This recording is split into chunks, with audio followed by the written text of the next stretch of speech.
Hi, this is Andy Hahn again, and this is the 20th episode of Guided Self-Healing, Fearless Living. And today is July 9th, 2021. And I'm again going to answer a question because someone asked me what I felt about the law of attraction, and I thought I would just answer. And the best way I can talk about the law of attraction is to talk about different levels and how we don't want to collapse them. So, most people think about the law of attraction in terms of ego gratification. Not everyone, but most people. So, it's like I want to attract something into my life. I want to attract more money. I want to attract a relationship. I want to attract abundance. I want to lose weight. The list is endless. And what I would say is that those things are possible, but they're secondary to my understanding of the law of attraction. So what I really think the law of attraction is about is that we attract to ourselves exactly what it is in order for us to heal and grow and for us to be in service to life. And sometimes that's ego gratifying, and sometimes it's not ego gratifying. And for me, the key in the law of attraction is how much we can just accept everything that happens to us without reactivity, including the changes that will naturally happen if we are not judgmental and reactive. So let me tell you what I think the good news is about the law of attraction on an egoic level, which is that you really can, to some degree or other in this life, get what you desire, um, particularly if it's in alignment with what life desires, because I think life is a living being, and I think all of us are cells in the consciousness and the beingness of life itself, in the body of life, we could say.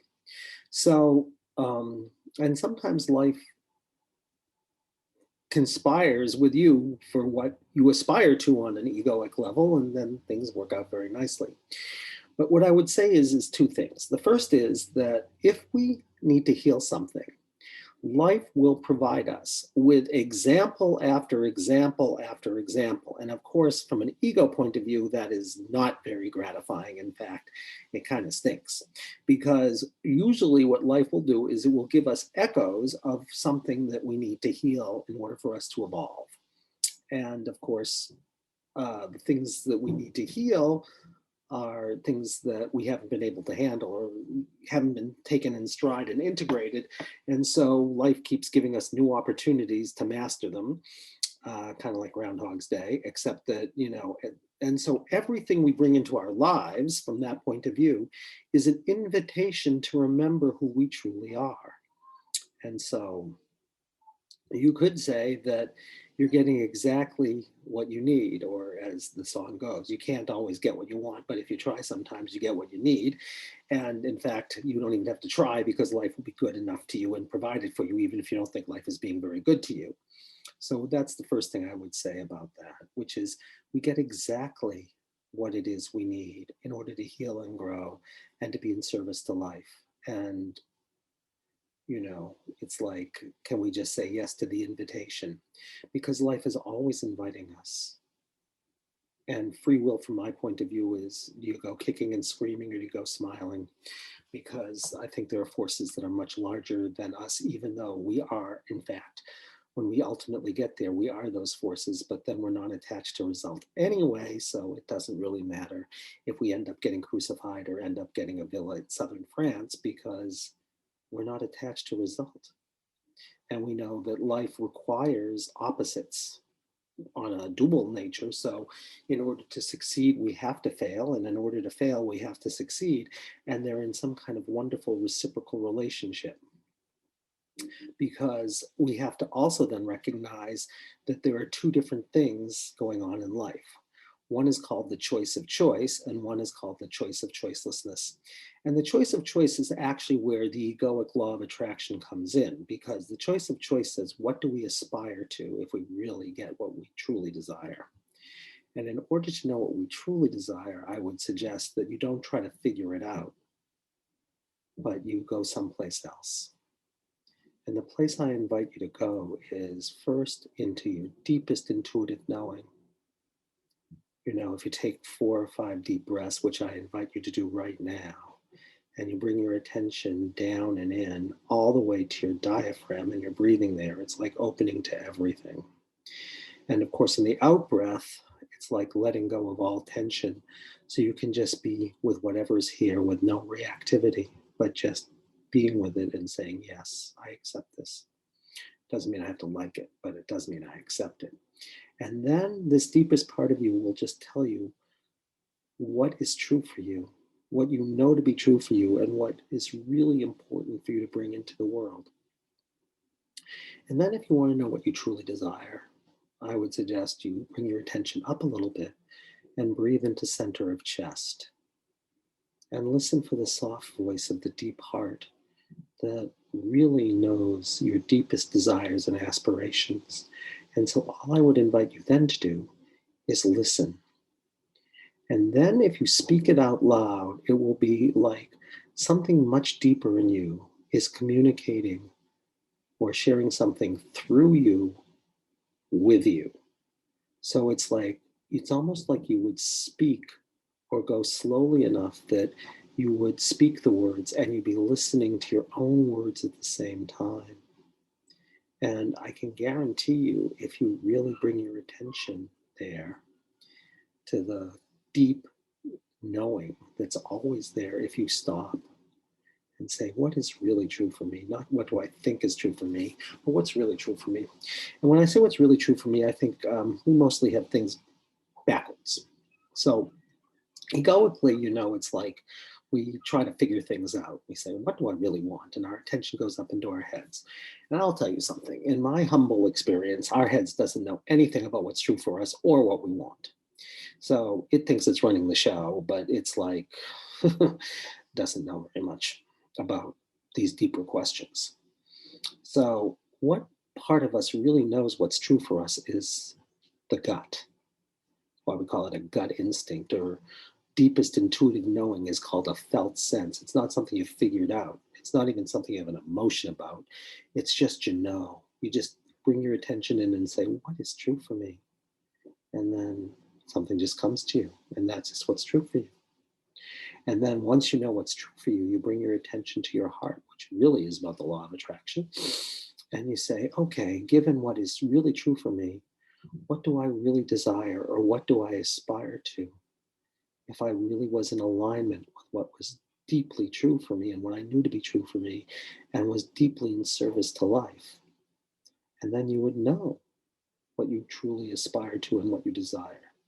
And then you go to the head, which is really a servant, and it can say, okay, what do I have to do to make that happen? What path do I have to follow? And usually it's the path that's already laid out for you in some way, shape, or form. But it can help you be discerning about that, because sometimes, it's the paths are mutually exclusive. So when I talk about the choice of choice, it's really asking the question, what do I really desire? And that's where the law of attraction does come in, because you can get what you desire on those levels. If you want to have a baby, you can probably have one. If you really desire to get married, you probably have that. But then, of course, something else comes in, which is called the choice of choicelessness. And the choice of choicelessness really says that once you know what you desire and you aspire to, then you have to be in alignment with life. And the choice you have to make is not to care about your own preferences, but to care about what life is inviting you into or asking for, or as they say in the Bible, to everything in its season, right? So it's really about being able to, on the simplest level, let's look at this, right? On the simplest level, what it means is if you decide to have a baby, you better be willing to do diapers, so to speak. And you might say, well, I don't like doing diapers. And I'd say, well, that sort of comes with the territory of being a baby. So or having a baby, or being a baby. And so, well, I suppose if you were a baby, you'd still have to learn how to do diapers, or someone would have to do it for you. But the point here is that life invites you to do diapers if you're going to have a baby, and your preferences don't matter.